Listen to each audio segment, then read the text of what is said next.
ஒரு மனிதர் இருந்தார். அவர் சதுரங்கம் விளையாடிய விதம் அந்த காலத்தில் இருந்த உலகின் சிறந்த வீரர்களையே ஆச்சரியப்பட வைத்தது. அவர் போட்டிகளில் வென்றதோடு மட்டுமில்லாமல் சதுரங்கம் எப்படி விளையாட வேண்டும் என்பதையே உலகத்திற்கு கற்றுக் கொடுத்தார். அந்த மேதை யார் தெரியுமா? அவர்தான் பால் மோர்பி. பால் மோர்பி 1837ஆம் ஆண்டு அமெரிக்காவின் நியூ ஆர்லியன்ஸ் நகரில் பிறந்தார். அவர் சதுரங்க வரலாற்றில் மிகப்பெரிய இயற்கை திறமை கொண்ட வீரர்களில் ஒருவராக கருதப்படுகிறார். பலர் அவரை அதிகாரப்பூர்வம் இல்லாத முதல் உலக சாம்பியன் என்று கூட அழைக்கிறார்கள். மோர்பி சிறு வயதிலேயே சதுரங்கம் கற்றுக்கொண்டார்.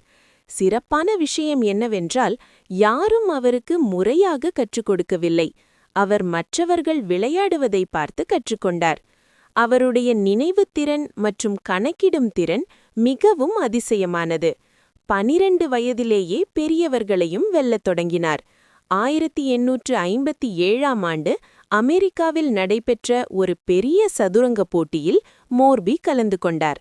அவர் அந்த போட்டியில் மிக எளிதாக வெற்றி பெற்றார். அதற்கு பிறகு அவர் ஐரோப்பாவுக்கு பயணம் செய்தார். அங்கு இருந்த உலகின் சிறந்த வீரர்களை ஒருவர் பிறகு ஒருவராக வென்றார். மோர்பியின் விளையாட்டு வேகம், துல்லியம் மற்றும் தாக்குதல் திறன் அனைவரையும் ஆச்சரியப்படுத்தியது. மோர்பியின் மிக புகழ்பெற்ற விளையாட்டுகளில் ஒன்று ஓபரா கேம் என்று அழைக்கப்படுகிறது.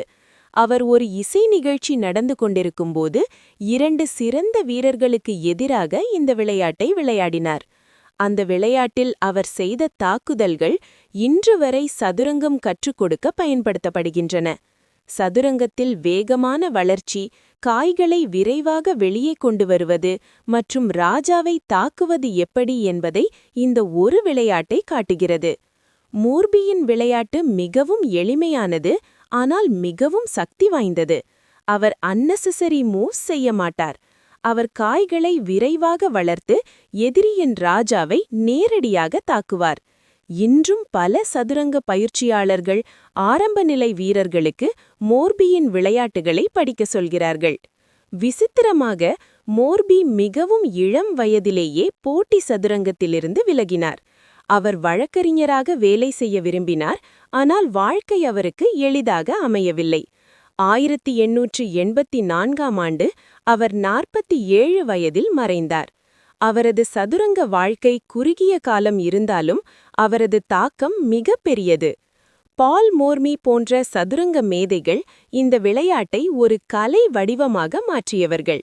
இந்த வீடியோ உங்களுக்கு பிடித்திருந்தால் லைக் செய்யவும், மேலும் இப்படிப்பட்ட சதுரங்க வரலாறு மற்றும் சுவாரஸ்யமான தகவல்களுக்கு இந்த சேனலை சப்ஸ்கிரைப் செய்யவும். உங்கள் கருத்துக்களை கமெண்டில் எழுதுங்கள். அடுத்த வீடியோவில் மீண்டும் சந்திப்போம். நன்றி.